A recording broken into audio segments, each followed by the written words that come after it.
Bismillahirrahmanirrahim. Assalamualaikum warahmatullahi wabarakatuh. Bersama saya Muhammad Adam Mustaqim 08461 sebagai moderator pada malam ini.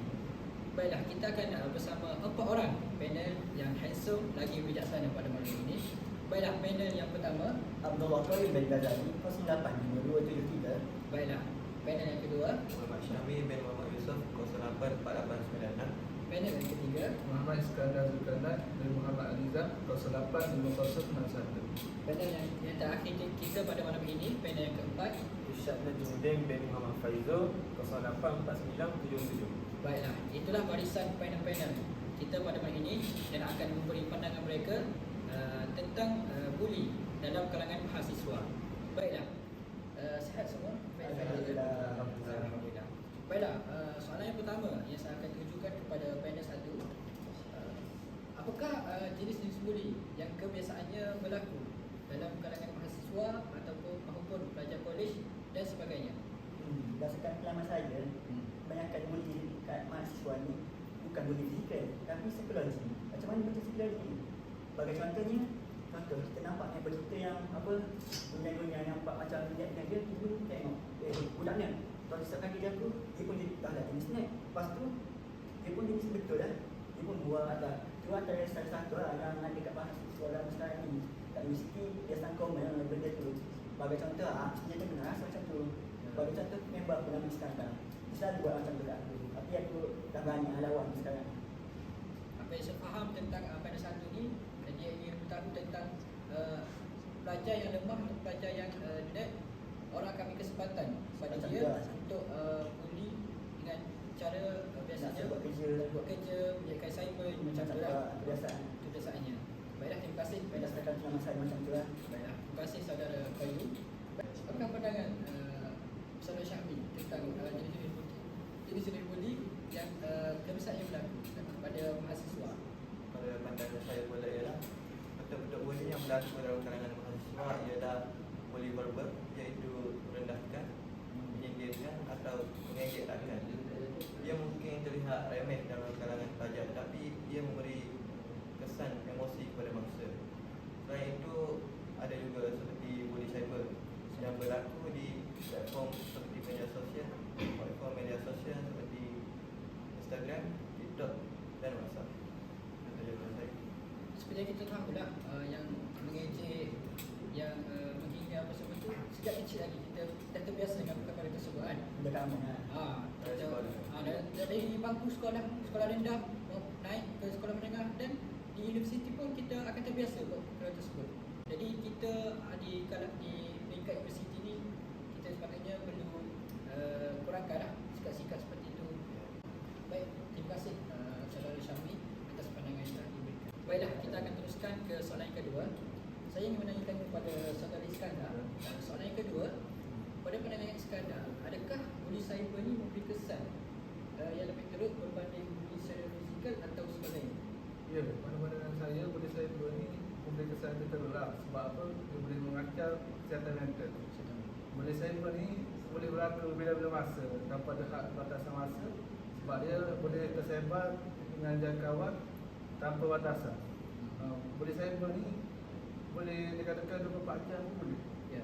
Masa kita duduk pun kita boleh kecam-kecam orang.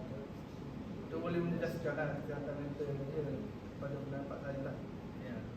Lagipun buli cyber ni kita bukan buli depan-depan kan. Jadi benda tu tersembunyi. Jadi keberanian tu akan lebih bertambah lah pada diri kita yang membuli ni. Sebab apa? Sebab orang tak nampak kita ni sedang membuli. Jadi kita akan lebih berani dan kita akan lebih sukalah untuk membuat aktiviti tersebut. Jadi sebab itulah buli cyber ni lebih berkesan dan kalau kita nampak zaman sekarang pun buli cyber lebih meningkat daripada buli secara fizikal. Baiklah, kalau pandangan saudara Irsyad tentang tulisan buli cyber ni? Bagi pandangan saya, buli cyber dan buli biasa kan, kedua-duanya memberi impak yang negatif kepada seseorang itu. Tapi buli cyber ni yang katakan cakap dia boleh berlaku dalam masa 24 jam. Bila masa tu. Tapi buli yang melibatkan fizikal ni dia memang berbahaya. dan itulah ada boleh mengancam nyawa. Selain itu, boleh cyber juga dapat mengganggu emosi seseorang dan mungkin memberi tekanan pada hidup mereka dan takut macam lah dia bunuh diri ke Sendiri. itulah. Jadi walaupun kita nampak polis cyber ni walaupun dalam talian, dalam internet, tapi dia memberi kesan yang boleh teruk lah sampai bunuh diri. Wallahu alam lah, memang teruk lah kalau memberi kesan ketika seperti itu. Baiklah, kita akan teruskan ke soalan yang ketiga. Saya ingin menanyakan kepada Saudara Irsyad sekali lagi. Pada pandangan Saudara Irsyad, apakah penyumbang utama ataupun faktor utama yang berlakunya bully dalam kalangan mahasiswa di universiti, kolej ataupun di mana? Pada pendapat saya, mengenai soalan ini mungkin pembuli itu kurang empati ataupun kurang berkemanusiaan lah kata, dan mereka tidak memikirkan perasaan mangsa itu dan mereka mungkin tidak dididik dengan baik ataupun sebagainya lah. Selain itu, pembuli ini khususnya pembuli saya lah, mereka mungkin mahu mencari perhatian dan pengiktirafan dalam sosial media. Contohnya, mereka merakam perbuatan pembuli mereka untuk dikongsikan oleh orang lain. Tapi ada sebahagian orang yang menerima dan menolak perbuatan tersebut. Tapi jika ada yang like dan komen yang menyokonglah perbuatan mereka, mungkin dia jadi besar kepala. Dia akan lebih berani lah untuk membuat itu sebab dia dapat sokongan daripada pihak luar, daripada orang lain. Itu saja. Itu saja. Baik, terima kasih kepada Saudara Irsyad. Baiklah, kita telah sampai ke soalan yang terakhir pada malam ini. Saya ingin bertanya kepada Saudara Qayyum. Pada pendapat Saudara Qayyum lah, apakah peranan yang perlu diambil dari pihak universiti, terutamanya pihak pentadbiran seperti pensyarah maupun kaunselor untuk menangani kes buli dalam universiti? Nah, ada soalan tu. Sebab Common of University kat Malaysia ni, dia ada sistem iaitu unit disiplin. Unit disiplin ni lah yang memainkan peranan untuk kita contoh sebagai pelajar, kita perlu rujuk kepada mereka untuk pantas buli. Tapi kebiasaan ni tak akan berlaku benda tu. Sebab pelajar zaman sekarang ni macam rasa tak penting pun cakap kat unit disiplin ni. Tak juga dia orang ambil tahu pasal aku. Jadi kadang-kadang dia fikir macam, buat apa nak cakap kat unit disiplin? Padahal pihak universiti nak terima kelas buli dan pelajar. Sebab buli ni, sebab keadaan Malaysia dikhawatirkan untuk pantas buli. Jadi pihak universiti pun ambil langkah untuk wujudkan unit disiplin. Jadi benda ni menjadi ke cuma depend on taja kita je nak lapor atau tak. Baiklah, terima kasih Saudara Qayyum atas pandangan yang telah diberikan sebelum tadi. Apa yang kita boleh simpulkanlah tentang perbincangan kita pada malam ini, kita sebagai mahasiswa sendirilah perlu mengambil peranan dalam mencegah aktiviti kes buli ini. Sebab apa? Sebab kes buli ini bukan benda perkara kecil lah kita nampak, dan dia berlaku dari kecil dan sampai ke besar.